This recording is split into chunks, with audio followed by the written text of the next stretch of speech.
Assalamualaikum warahmatullahi wabarakatuh. Salam sejahtera bagi kita sekalian.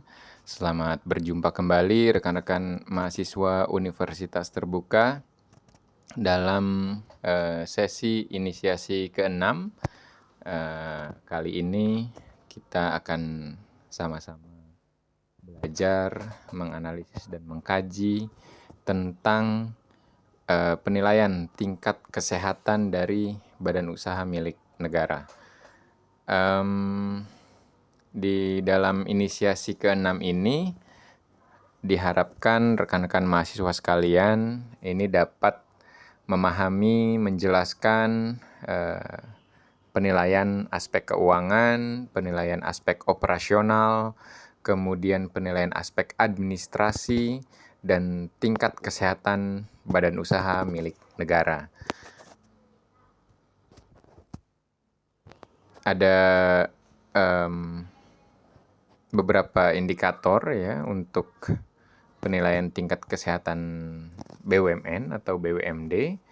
Penilaian aspek keuangan salah satunya ini tentu saja merupakan mekanisme yang general untuk menganalisis bagaimana kondisi finansial dari sebuah perusahaan plat merah dengan menggunakan rasio seperti rasio likuiditas, kemudian rasio leverage ratio, kemudian activity ratio, profitability ratio, solvability ratio, dan growth ratio. Jadi perusahaan badan usaha milik negara itu akan dilihat mulai dari tingkat likuiditasnya, kemudian tingkat asetnya, aktivanya ya, kemudian profit marginnya, kemudian juga pertumbuhannya seperti apa.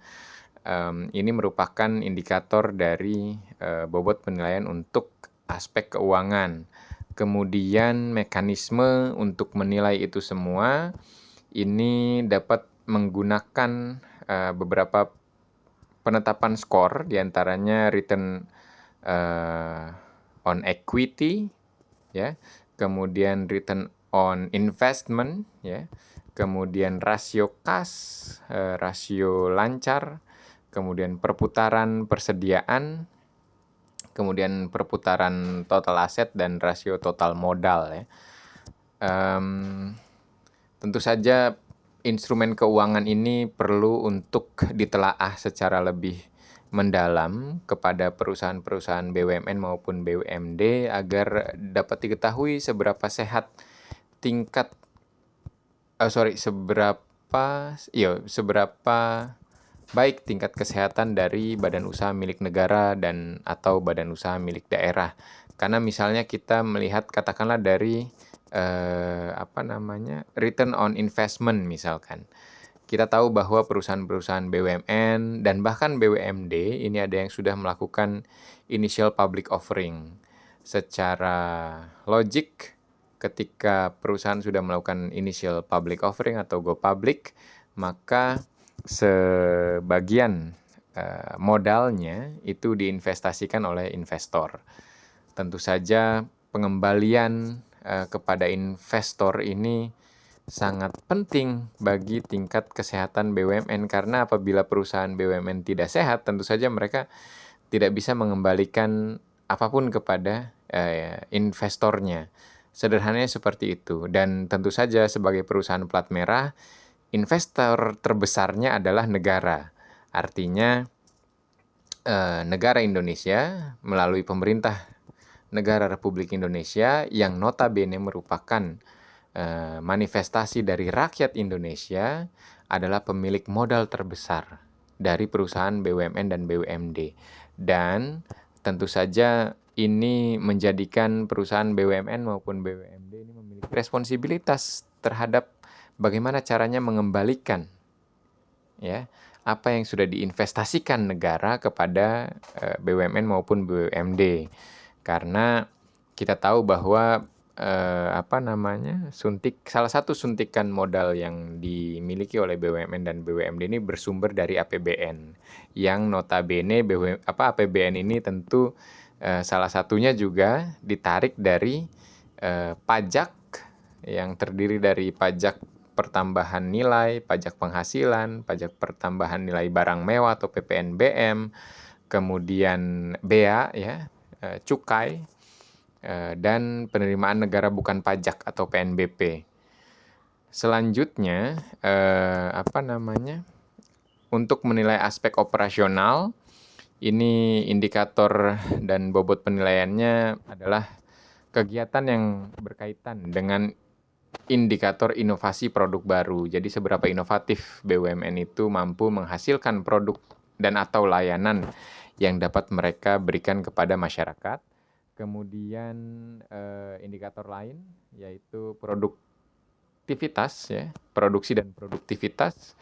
Apa yang mereka produksi, produk apa yang mereka produksi, kemudian seberapa tinggi produktivitas dari produksi produk yang mereka ciptakan ya.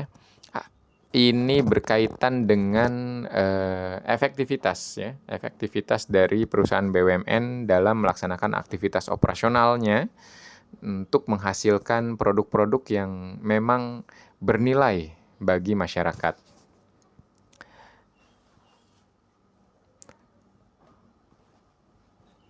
Untuk penilaian di dalam aspek administrasi, indikator dan bobot penilaiannya terdiri dari laporan perhitungan tahunan, kemudian rencana RKAP, dan laporan periodik serta PUKK ya. Untuk BOB-nya ini dilihat dari infrastruktur, dan untuk OT-nya ini bisa dilihat dari non-infrastruktur.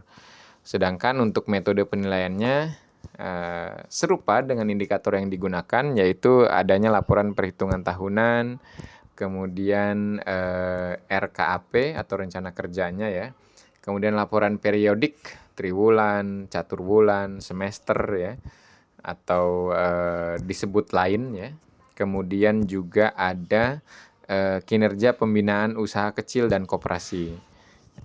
Ini adalah berkaitan dengan penilaian untuk aspek administrasi. Kemudian untuk melihat tingkat kesehatan BUMN dan badan usaha milik daerah, ini perlu dilihat dari penilaian tingkat kesehatan BUMN-nya yang dilihat dari aspek finansial, kemudian aspek operasional dan aspek administrasi. Kemudian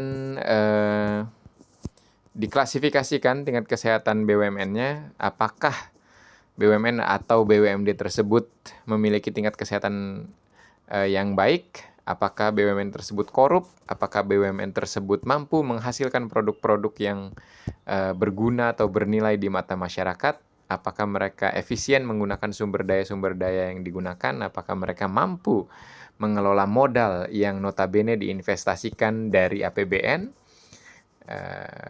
Nanti akan diklasifikasikan begitu BUMN itu tingkat kesehatannya apakah buruk, cukup buruk, sedang-sedang saja, cukup baik dan baik, atau bahkan baik sekali. Itu akan terlihat klasifikasinya setelah dinilai berdasarkan aspek-aspek, 3 aspek tadi ya. Kemudian baru ditetapkan tingkat kesehatan BUMN-nya. Nanti diberikan predikat bahwa oke, BUMN A ini memiliki tingkat kesehatan yang sangat baik misalkan, atau baik sekali, kemudian buruk, sangat buruk, atau apapun predikatnya yang bisa dipersepsikan kepada perusahaan BUMN maupun badan usaha milik daerah ya. Ini semua sejatinya terdapat di dalam modul ADPU 4337. Silakan rekan-rekan mahasiswa pelajari, telaah dan analisis apa saja yang menjadi instrumen dalam penilaian tingkat kesehatan BUMN dan BUMD, serta faktor-faktor apa saja sebenarnya yang dapat mempengaruhi tingkat kesehatan badan usaha milik negara dan badan usaha milik daerah. Terima kasih banyak atas perhatiannya. Mohon maaf apabila ada kata-kata yang kurang berkenan. Semoga diberikan kelancaran dalam proses belajar di sesi inisiasi ke-6 ini. Saya ucapkan terima kasih sekali lagi. Sampai jumpa. Saya ucapkan wassalamualaikum warahmatullahi wabarakatuh.